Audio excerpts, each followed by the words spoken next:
다들 아직도 이게 협상 카드라고 생각하셨을 겁니다. 동맹이니까 설마 여기까지 오겠냐는 안일함이 깔려 있었죠. 하지만 지금 상황은 경고가 아니라 실행 단계입니다.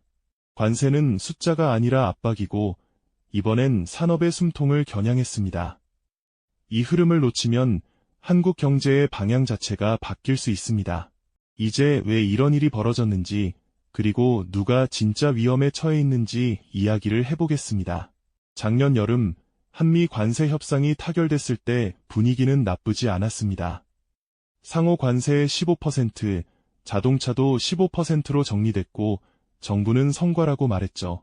시장도 그 말을 믿었습니다. 이제 큰 고비는 넘겼다고 생각한 겁니다. 하지만 트럼프의 계산은 거기서 끝이 아니었습니다. 정치인은 약속보다 타이밍을 보고 합의보다 힘의 균형을 봅니다. 그리고 지금 그는 한국이 가장 아플 지점을 정확히 보고 있습니다. 트럼프가 문제 삼은 건 단순한 관세율이 아닙니다. 한국이 미국 시장에서 너무 많은 돈을 벌고 있다는 사실이 핵심이죠. 반도체, 특히 AI용 메모리에서 한국 기업의 존재감은 과도할 정도로 커졌습니다. 2025년 기준 한국의 대미 반도체 수출은 사상 최고치를 기록했습니다. 미국 입장에서 보면 시장을 열어줬는데 결과는 무역 적자입니다. 정치적으로 이건 그냥 넘어갈 수 없는 숫자입니다. 그래서 등장한 말이 안보 무임승차론입니다. 미국이 지켜줬으니 이제 돈으로 갚아라. 이 논리 위에 관세라는 칼이 얹힌 겁니다. 여기까지 보면 한국이 몰린 것처럼 보이죠. 실제로 자동차, 철강, 소비재 쪽은 직격탄을 맞고 있습니다. 환율이 흔들리고 기업들은 손익계산서를 다시 쓰고 있죠. 그런데 반도체 쪽을 보면 이야기가 완전히 달라집니다. 삼성 평택 공장은 멈추지 않고 하이닉스 청주 공장은 더 빨라졌습니다. 위기라면 가장 먼저 멈춰야 할 곳들이 오히려 풀가동입니다. 이게 첫 번째 힌트입니다. 관세가 무섭다면 생산부터 줄여야 정상인데 현실은 반대거든요. 이유는 간단합니다. 지금 반도체 시장은 공급이 수요를 전혀 따라가지 못하고 있습니다.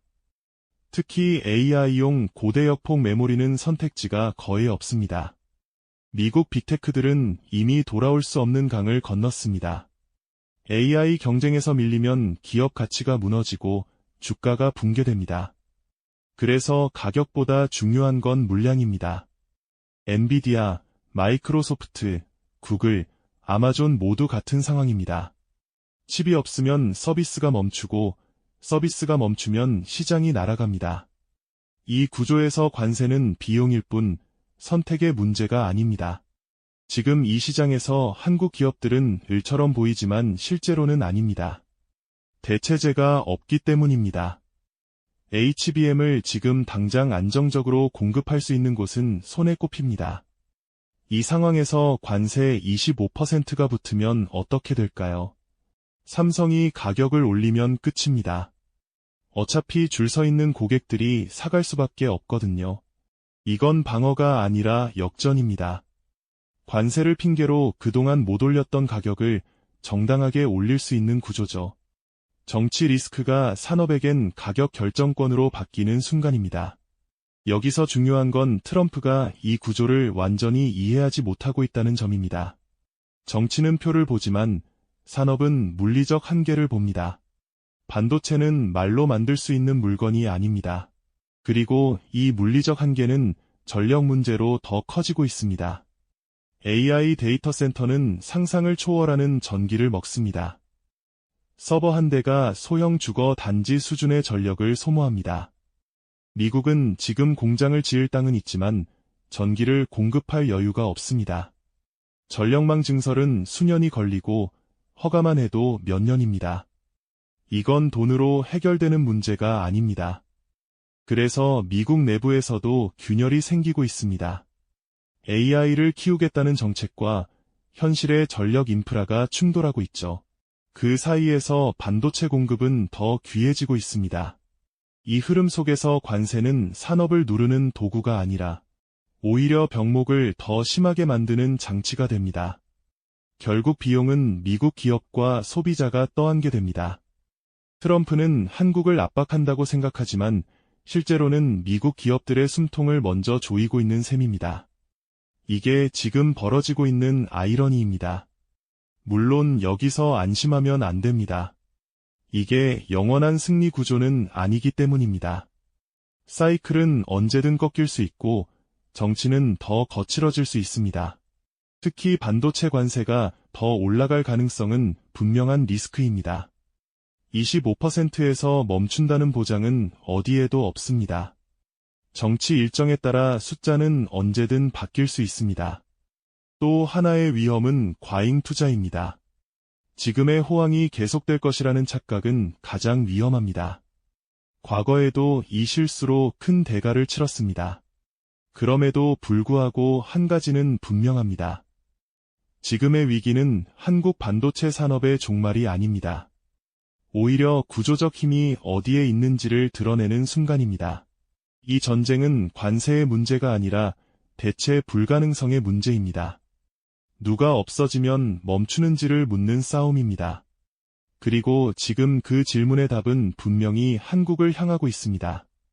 이 흐름을 이해하는 순간 공포는 정보로 바뀝니다. 이 구조가 얼마나 오래 갈 수 있는지, 그리고 우리가 어디에서 진짜 위험을 봐야 하는지 더 깊이 들어가 보겠습니다.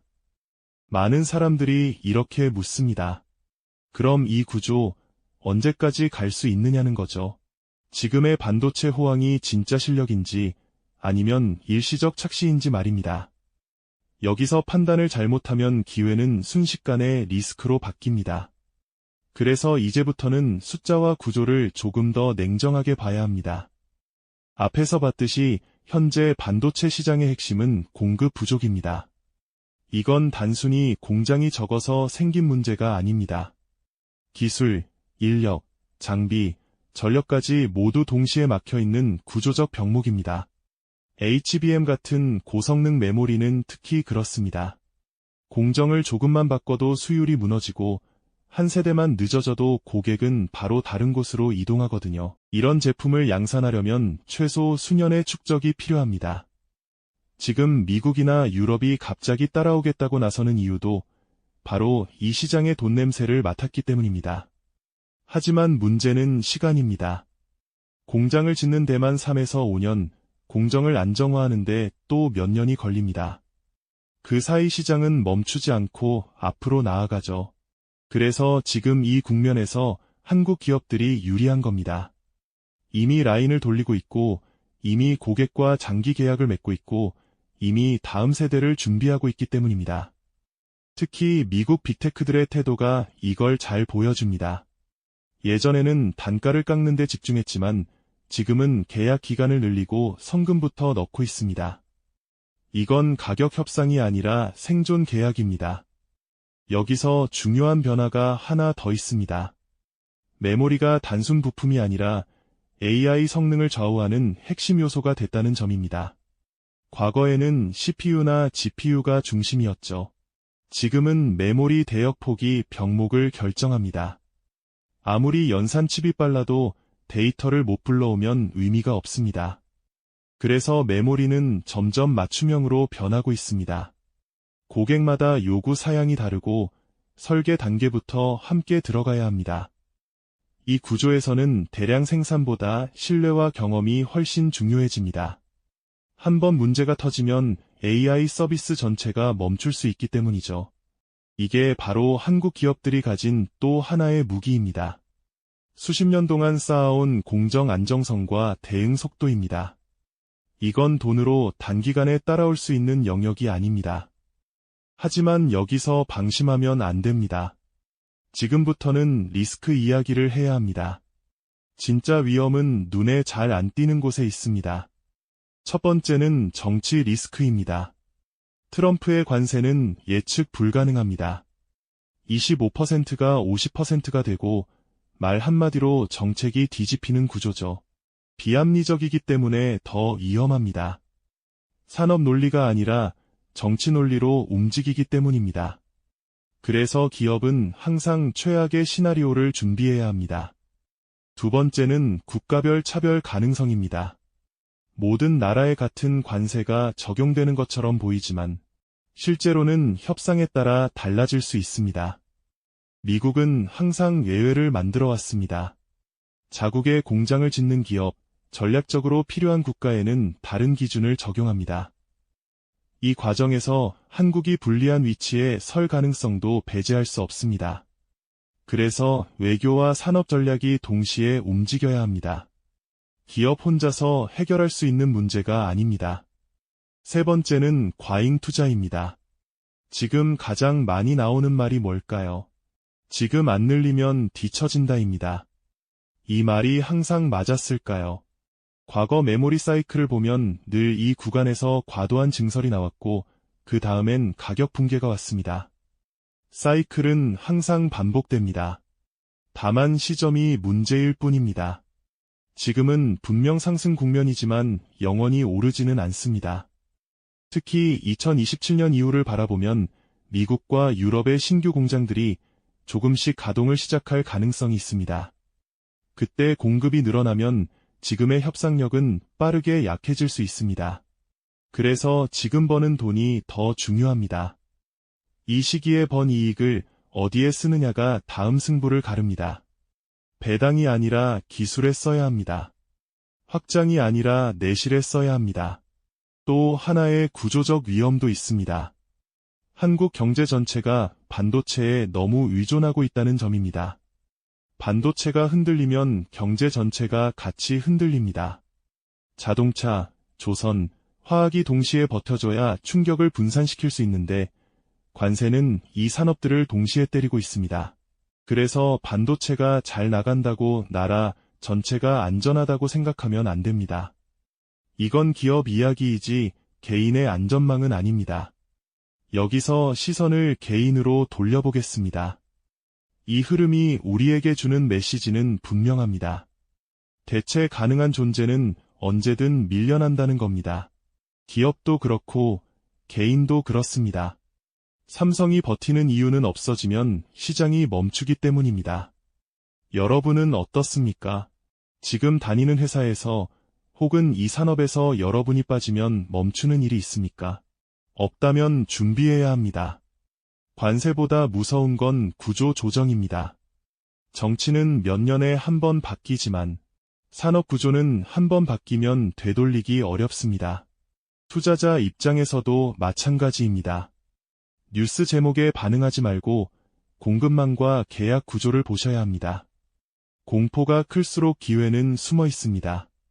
다만 모든 돈을 걸어서는 안 됩니다. 불확실성이 큰 국면에서는 항상 여유를 남겨둬야 합니다. 정리해 보겠습니다. 지금의 반도체 전쟁은 관세 싸움이 아니라 구조 싸움입니다. 누가 없어지면 멈추는지를 가리는 전쟁입니다.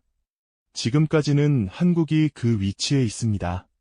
하지만 그 자리는 영원하지 않습니다. 기술은 유지해야 하고 정치는 대비해야 하며 사이클은 항상 의심해야 합니다. 공포에 휘둘릴 필요는 없습니다. 하지만 안일해서도 안 됩니다. 지금은 환호할 때가 아니라 다음 단계를 준비해야 할 시점입니다. 이 흐름을 이해하고 움직이는 사람만이 다음 사이클에서도 살아남습니다. 그게 기업이든 개인이든 마찬가지입니다. 이 영상이 도움이 되셨다면 좋아요와 구독 부탁드립니다. 여러분의 응원이 제게 큰 힘이 됩니다. 다음 영상에서도 더 유용한 정보를 공유하겠습니다. 감사합니다.